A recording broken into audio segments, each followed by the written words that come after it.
नमस्कार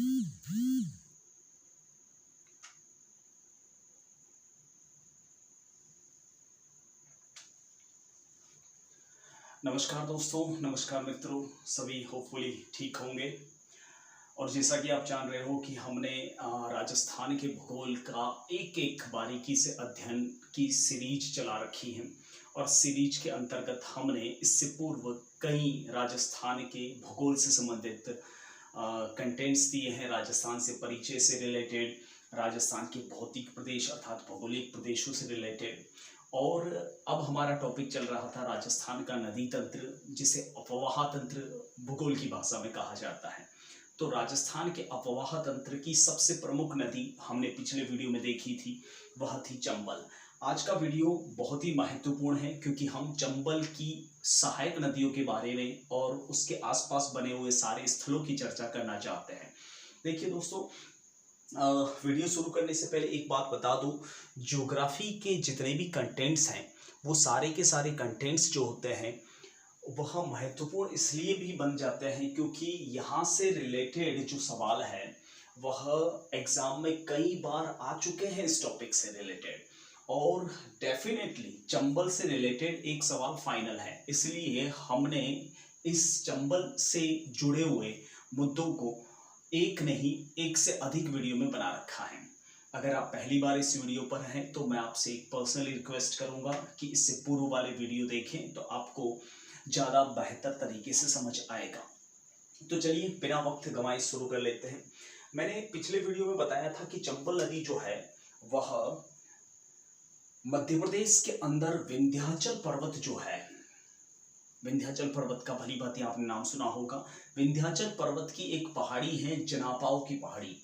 उस जनापाव की पहाड़ी से के पास में एक जगह है मऊ, मऊ नामक स्थान से यह निकलती है। और मऊ से होते हुए यानी मध्य प्रदेश में मऊ नामक स्थान से यह शुरू होती है। वहाँ से यह राजस्थान के चौरासीगढ़ चित्तौड़ में पड़ता है और वहाँ से राजस्थान में प्रवेश करती हैं। और चौरासीगढ़ से होते हुए यह नदी चित्तौड़, कोटा, बूंदी, बारा, फिर सवाई माधोपुर, करौली, धौलपुर होते हुए यह मुरादगंज इटावा यूपी के अंदर यमुना में मिल जाती है। यहाँ पर ये यमुना नदी तो राजस्थान के 6 जिलों में यह प्रवाहित होती है।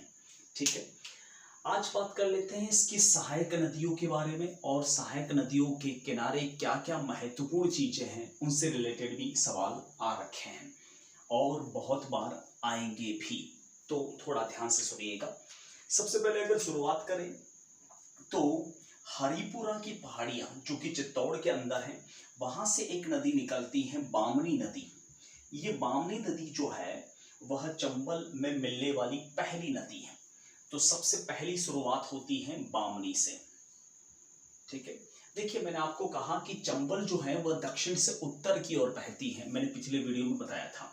तो इसकी शुरुआत भी जब भी आप करेंगे तो दक्षिण से उत्तर की ओर ही करेंगे। यानी इस हिसाब से चंबल में मिलने वाली सबसे पहली और सहायक नदी है वह है बामनी।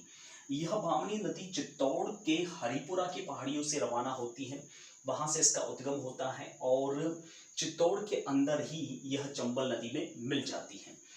ये बामनी नदी और चंबल का संगम अति महत्वपूर्ण है क्योंकि इसी के किनारे राजस्थान का एक प्रसिद्ध दुर्ग जल दुर्ग भैंसरोड़गढ़ बना हुआ है। ये भैंसरोड़गढ़ जो दुर्ग है वह चित्तौड़गढ़ किले में है, मानदेसरा के पठार पर अवस्थित है। इतना आपको ध्यान रखना है। ये जो कंटेंट मैंने लिख रखे हैं वो कंटेंट आपके लिए काफी महत्वपूर्ण होंगे एग्जामिनेशन हॉल में। ठीक है, दूसरी अगर सहायक नदी की मैं बात करूं अगर क्रम से, तो दूसरी सहायक नदी है चाकण नदी। ये चाकण नदी बूंदी में छोटे छोटे नालों से मिलकर बनती है और यह चंबल नदी के अंदर मिलने वाली दूसरी नदी मानी जाती है। ठीक है, इसी चाकण नदी पर एक बांध बना हुआ है जिसे कहते हैं चाकण बांध।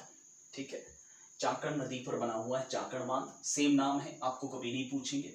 लेकिन चाकण की एक सहायक नदी, देखिए चाकण नदी जो है वह चंबल में मिलती है और चाकण के अंदर बूंदी से एक और नदी आकर मिलती है, उसका नाम है मांगली। और ये मांगली नदी इसलिए महत्वपूर्ण है क्योंकि इस पर सबसे एक प्रसिद्ध जलप्रपात है भीमलत जलप्रपात, यानी झरना है जो कि बूंदी के अंदर मौजूद है। तो दूसरी नदी है चाकण और तीसरी नदी हो गई चंबल की सहायक मांगली। अब चौथी नदी की बात करें तो मांडलगढ़ जो कि भीलवाड़ा के अंदर है, मांडलगढ़ की पहाड़ियों से एक नदी और रवाना होती है जो चंबल में जाकर सीधे मिलती है, उस नदी का नाम है मेज नदी। तो यह चंबल में मिलने वाली चौथी नदी कहलाएगी क्रमानुसार। ठीक है, देखिए क्रम जो बनेगा ना दोस्तों, वो क्रम बनेगा चंबल के मिलने पर, उद्गम से क्रम नहीं बनेगा। तो सबसे पहले क्रमानुसार चंबल यहां से रवाना हो रही है और उत्तर की ओर जा रही है। तो सबसे पहला क्रम किसका आ रहा है? बामनी का। उसके बाद में क्रम किसका आ रहा है? चाकण का। उसके बाद में क्रम किसका आ रहा है? मांगली का। और उसके बाद में क्रम किसका आ रहा है? मेज नदी का। अब बात कर लेते हैं चंबल में मिलने वाली पांचवी नदी की। और चंबल में मिलने वाली जो पांचवी नदी है वह है चंद्रभागा। सबसे मुख्य नदी की बात करूं तो काली सिंध है। काली सिंध नदी जो है वह बागली गांव जो कि देवास मध्य प्रदेश के अंदर है, वहां से रवाना होती है, झालावाड़ जिलों से होते हुए यह चंबल में मिलती है। कोटा के अंदर नानेरा गांव है, वहां पर यह मिलती है। अब काली सिंध नदियों के अंदर, काली सिंध नदी के अंदर एक और नदी मिलती है जिसे आहू नदी कहते हैं। ये आहू नदी जो है वह सुसनेर मध्य प्रदेश से रवाना होती है और यह काली सिंध जो है वह झालावाड़ जिले के अंदर जो है मिल जाती है आपके आहू नदी जो है वह काली सिंध के अंदर मिल जाती है। इसी आहू और काली सिंध के किनारे एक प्रसिद्ध दुर्ग बना हुआ है गागरोन का किला। ये गागरोन दुर्ग जो है वह काली सिंध और आहू नदियों के संगम पर बना हुआ है। और इसी गागरोन दुर्ग ये काफी महत्वपूर्ण है। राजस्थान में सबसे सुरक्षित और सबसे बड़ा अगर जल दुर्ग माना जाए तो वो गागरोनगढ़ है। यह गागरोनगढ़ जो है वह खिंची राजपूतों का एक प्रमुख स्थल है ऐतिहासिक दृष्टिकोण से। अचल दास खिंची आपने नाम सुना होगा, काफी महत्वपूर्ण शासक हुए हैं। और संत पीपा की छतरी भी यहाँ बनी हुई है, प्रसिद्ध संत हैं। दूसरी बात, काली सिंध नदी पर एक बांध बना हुआ है जिसे कहते हैं हरिश्चंद्र बांध, जो कि कोटा के अंदर मौजूद है। इसी आहू नदी की एक और सहायक नदी है जिसका नाम है चंद्रभागा नदी। यानी इस हिसाब से देखा जाए तो पांचवी सहायक नदी हुई काली सिंध, क्योंकि ये मुख्य नदी है। उसके बाद में आप क्रमानुसार लगा सकते हैं आहू और फिर है सातवीं नदी चंद्रभागा। ठीक है, अब बात कर लेते हैं इस काली सिंध में गिरने वाली एक और नदी। देखिए काली सिंध आखिरकार कहाँ जा रही है? देखिए चंद्रभागा और आहू जो है वह मिल रही है काली सिंध में। चंद्रभागा आहू में मिल रही है और आहू काली सिंध में मिल रही है। और काली सिंध के अंदर एक और नदी मिलती है, परवन नदी। अब ये परवन नदी में तीन नदियां आकर मिलती हैं। परवन नदी कहाँ से स्टार्ट होती है? यह मध्य प्रदेश से ही शुरू होती है। अजनार और घोड़ा पचाड़ नाम की दो नदियां मध्य प्रदेश से आती हैं और एमपी के अंदर ही, मध्य प्रदेश के अंदर ही अजनार और घोड़ा पचाड़ दोनों मिलकर परवन नदी एक धारा में बन जाती है। और इस परवन नदी के अंदर एक और नदी आकर मिलती है जिसे कहते हैं काली खो नदी। यानी इस हिसाब से आठवीं नदी हुई परवन और उसके बाद में एक और हुई काली खो। देखिए हम घोड़ा पछाड़ और अजनार को चंबल की सहायक नदियों में शामिल नहीं कर रहे हैं। रीजन, क्योंकि ये मध्य प्रदेश के अंदर ही परवन नदी में मिल जाती है। ठीक है, काली खो के किनारे बना हुआ है मनोहर थाना दुर्ग। ठीक है, यह परवन और काली खो नदियों के संगम पर बना हुआ एक तीसरा दुर्ग है। तो अभी तक आपके सामने तीन दुर्ग आ गए, भैंसरोडगढ़, गागरोन और मनोहर थाना दुर्ग। ठीक है, ध्यान दीजिएगा दोस्तों, यहाँ पर जो परवन नदी के किनारे जो बना हुआ है वह है शेरगढ़ अभयारण्य। यह सांपों की शरण स्थली है और इसी के किनारे एक और चौथा दुर्ग है शेरगढ़ दुर्ग, जो कि बारां जिले के अंदर मौजूद है। चंद्रभागा नदी की इंपॉर्टेंस इसलिए है क्योंकि इसी चंद्रभागा नदी के किनारे जो है वह झालरापाटन शहर बसा हुआ है। ठीक है, अब नेक्स्ट नदी की बात करें तो सीहोर मध्य प्रदेश से एक और नदी आकर मिलती है जो चंबल की सहायक नदियों के अंदर 10वीं नदी कहलाएगी और वो है पार्वती। ये पार्वती नदी चंबल के अंदर सम्मिलित होती है, 10वीं नदी, ठीक है। और उसके बाद में एक और 11वीं नदी जो सम्मिलित होती है वह है कुनु नदी।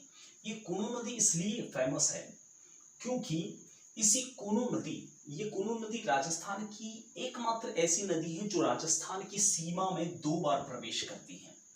हालांकि है तो छोटी नदी, लेकिन इसकी महत्वपूर्ण विशेषता ये है कि राजस्थान की सीमा में 2 बार यह प्रवेश करती है। देखिए, आपने राजस्थान का पोर्शन देखा होगा, इस प्रकार से ये वाला हिस्सा है, ठीक है। और इस वाले हिस्से के अंतर्गत ये नदी जो है वो यहां से प्रवेश करती है और वापस यहां पर चंबल में मिल जाती है, ठीक है। यानी यहां पर एक बार प्रवेश करती है और दूसरी बार यहां पर प्रवेश करती है। एक बार यह झालावाड़ बारा में प्रवेश करती है और एक बार यह सवाई माधोपुर के अंदर प्रवेश करती है। यानी राजस्थान में 2 बार प्रवेश करने वाली नदी जो है वह है कुनु नदी, ठीक है। अब चर्चा कर लेते हैं नेक्स्ट नदी की, और वो नदी है खमनोर से रवाना होती है। खमनोर है राजसमंद के अंदर। राजसमंद के खमनोर के अंदर एक नदी शुरू होती है जिसका नाम है बनास नदी, जो इसमें गिरने वाली 12वीं नदी है क्रमानुसार। मैंने कहा ना, क्रम गिरने के अनुसार, सम्मिलित होने के अनुसार कहलाएगा। ये जो है बनास नदी, इसका भी एक बहुत बड़ा तंत्र है और इसका तंत्र हम अलग से बनास नदी के वीडियो में पढ़ेंगे, अलग से मैं इसका वीडियो बनाऊंगा। लेकिन बनास नदी जो है यह राजस्थान की एक ऐसी नदी है जो 6 जिलों में प्रवाहित होती है। चंबल, लूणी और बनास, ये तीनों नदियां जो है वह राजस्थान के 6 जिलों में प्रवाहित होती हैं। इसका भी एक अलग से नदी तंत्र है। बनास नदी जो है वह 6 जिलों में प्रवाहित होते हुए सवाई माधोपुर के अंदर एक रामेश्वरम नाम की जगह है। रामेश्वरम जगह जो है वह मीणाओं का एक प्रमुख तीर्थ स्थल है, जहां त्रिवेणी संगम बनता है। चंबल, बनास और सीप नदियां, 3 नदियां आकर यहाँ मिलती हैं रामेश्वरम में, इसलिए यह एक त्रिवेणी संगम भी है। वैसे राजस्थान में देखा जाए तो वैणेश्वर और इसके अलावा रामेश्वर और बिंगोद, ये 3 जो हैं वह त्रिवेणी संगम है मुख्य तौर पर। तो ये था चंबल नदी और उसकी सहायक नदियों का अपवाह तंत्र, जो मैंने काफ़ी हद तक आपको इजी गोइंग समझाने की कोशिश की है। मैं अगली क्लास में आपसे मिलूंगा, तब तक के लिए जय हिंद, वंदे मातरम। और हाँ, वीडियो को लाइक किए बिना, शेयर किए बिना या कमेंट किए बिना मत जाना, बहुत ज़रूरी है किसी यूट्यूबर के लिए फीडबैक। नाउ थैंक यू, जय हिंद, वंदे मातरम।